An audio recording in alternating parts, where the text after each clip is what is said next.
और चलिए खबरों में आगे बढ़ते हैं, बात करेंगे प्रधानमंत्री नरेंद्र मोदी के पोलैंड दौरे की, क्योंकि पोलैंड के 2 दिन के दौरे पर गए प्रधानमंत्री नरेंद्र मोदी ने मीनाक्षी पूरी दुनिया को शांति का संदेश दिया। और यही वजह है कि हर कोई भारत के साथ रहना चाहता है और भारत भी हर देश के साथ खड़ा रहता है विपत्ति के समय में, और साथ ही भारत को विश्व बंधु की नजर से देखा जाता है। प्रधानमंत्री नरेंद्र मोदी ने अपनी इस यात्रा के दौरान क्या कुछ कहा, क्या संदेश वहां दिया, इस रिपोर्ट को देखिए।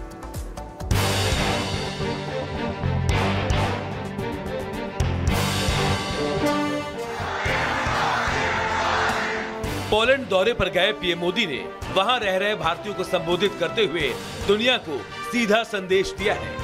पीएम मोदी ने कहा कि आज के भारत की नीति सारे देशों से समान रूप से नजदीकी बनाने की है। आज का भारत सबके साथ है और सबके बारे में सोचता है। अब परिस्थितियां बदल रही है। आज के भारत की नीति सभी देशों से नजदीकियां रखने की है। आज का भारत सबसे जुड़ना चाहता है। आज दुनिया भारत को विश्व बंधु के रूप में सम्मान दे रही है। आज के भारत की नीति है सारे देशों से समान रूप से नजदीकी बनाओ।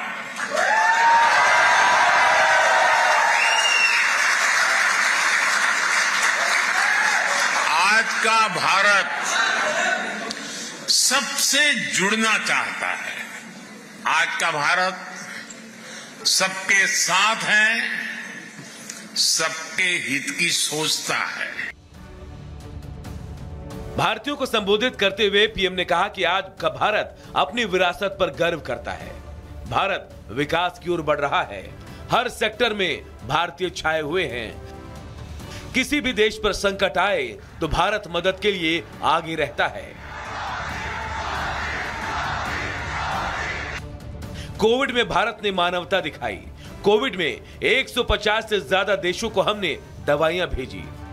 भारत के लिए मानवता सबसे पहले है। भारत दुनिया भर के नागरिकों की मदद करता है। भारत बुद्ध की विरासत वाली धरती है। भारत युद्ध नहीं, शांति पर विश्वास करता है। इसलिए भारत इस रीजन में भी स्थायी शांति का एक बड़ा पैरोकार है। पीएम मोदी ने कहा कि मैंने देश की जनता को वादा किया है, मेरे तीसरे टर्म में भारत दुनिया की तीसरी सबसे बड़ी अर्थव्यवस्था बनकर रहेगा। भारत अपने डिजिटल इंफ्रास्ट्रक्चर के कारण इस दशक के अंत तक $1 ट्रिलियन की इकोनॉमी बन जाएगा। 100 साल की सबसे बड़ी आपदा आई तो भारत ने कहा ह्यूमैनिटी फर्स्ट।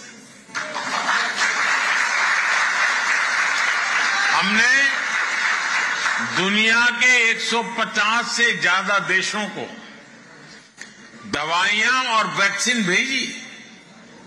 भारत का एक ही मंत्र है, ह्यूमैनिटी फर्स्ट। कहीं युद्ध हो तो भारत कहता है ह्यूमैनिटी।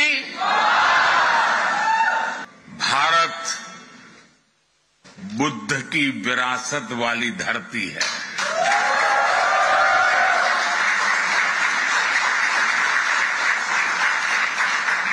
और जब बुद्ध की बात आती है तो जो युद्ध नहीं, शांति पर विश्वास करती है। 2 दिनों के दौरे पर पीएम मोदी पोलैंड में है। 45 साल के लंबे अंतराल के बाद भारत का कोई पीएम पोलैंड गया है। यहां से पीएम ने जहां पूरे विश्व को भारत के शांति का संदेश दिया, तो यह भी साफ कर दिया कि जिनको कहीं जगह नहीं मिली, उनको भारत ने अपने दिल और जमीन दोनों में जगह दी। और आगे भी भारत अपने लक्ष्य के साथ ऐसे ही बढ़ता जाएगा। Bureau report, Republic Bharat.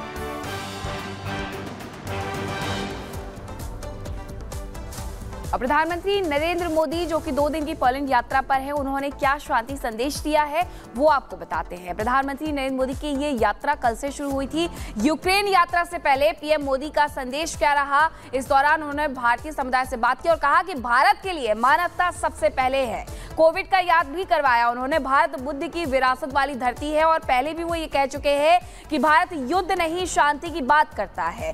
ये युद्ध का युग नहीं है, भारत बुद्ध की धरती है, युद्ध की धरती नहीं। ये चुनौतियों से निपटने के लिए एकजुट होने का समय है। भारत कूटनीति और संवाद पर बल दे रहा है। ये प्रधानमंत्री नरेंद्र मोदी ने अपनी यात्रा के दौरान कहा है। आज का भारत सबके विकास की बात करता है, भारत सबके साथ है, सबके हित के बारे में सोचता है, ये भी उनके द्वारा कहा गया है। और विश्व गुरु मोदी का ये शांति संदेश दिया गया है। उसके बाद वो यूक्रेन की यात्रा पर आज ही रवाना हो जाएगी। और अब बात करेंगे महायुद्ध की बदला नीति की, क्योंकि रूस और यूक्रेन के बीच जारी जंग रुकने के बयान और भीषण होते जा रही है। रूस और यूक्रेन एक दूसरे पर लगातार भीषण बमबारी कर रहे हैं। इसी बीच यूक्रेन ने रूस के मॉस्को शहर पर एक के बाद एक करीब 45 ड्रोन दागकर रूस को और ज्यादा भड़का दिया। हालांकि रूस ने यूक्रेन के ड्रोन को हवा में ही तबाह कर दिया है, लेकिन यूक्रेन का ये ड्रोन अटैक पिछले 2.5 साल में अब तक का सबसे बड़ा ड्रोन अटैक कहा जा रहा है। माना यह भी जा रहा है कि यूक्रेन की इस हमाकत का अब रूस कड़ा जवाब देने वाला है। इस पर आप इस रिपोर्ट को देखिए।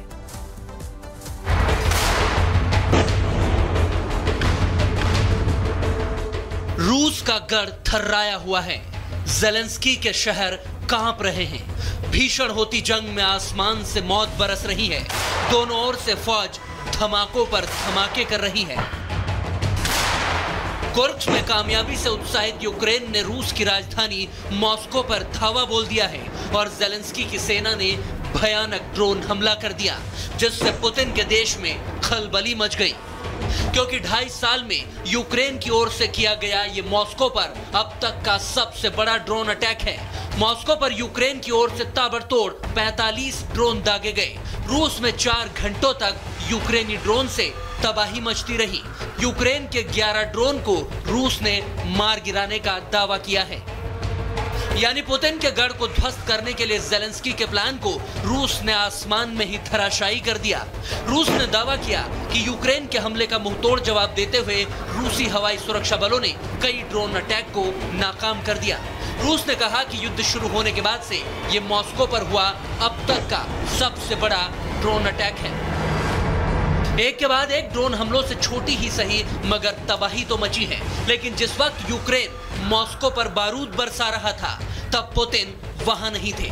जब रूसी राजधानी हमले झेल रही थी, तो फिर पुतिन उस वक्त कहां थे? रूसी राष्ट्रपति अचानक इन हमलों से पहले ही चेचन्या पहुंच गए थे। जी हां, रूसी गणराज्य का वो देश जहां वो अजरबैजान से दौरा करने के बाद पहुंचे थे।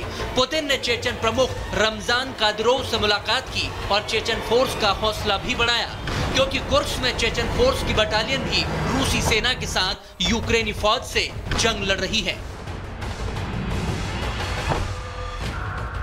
पुतिन ने जरूर चेचन चीफ कादिरोव के साथ ज़ेलेंस्की के ऑपरेशन कुर्स्क का तोड़ निकालने की प्लानिंग की होगी।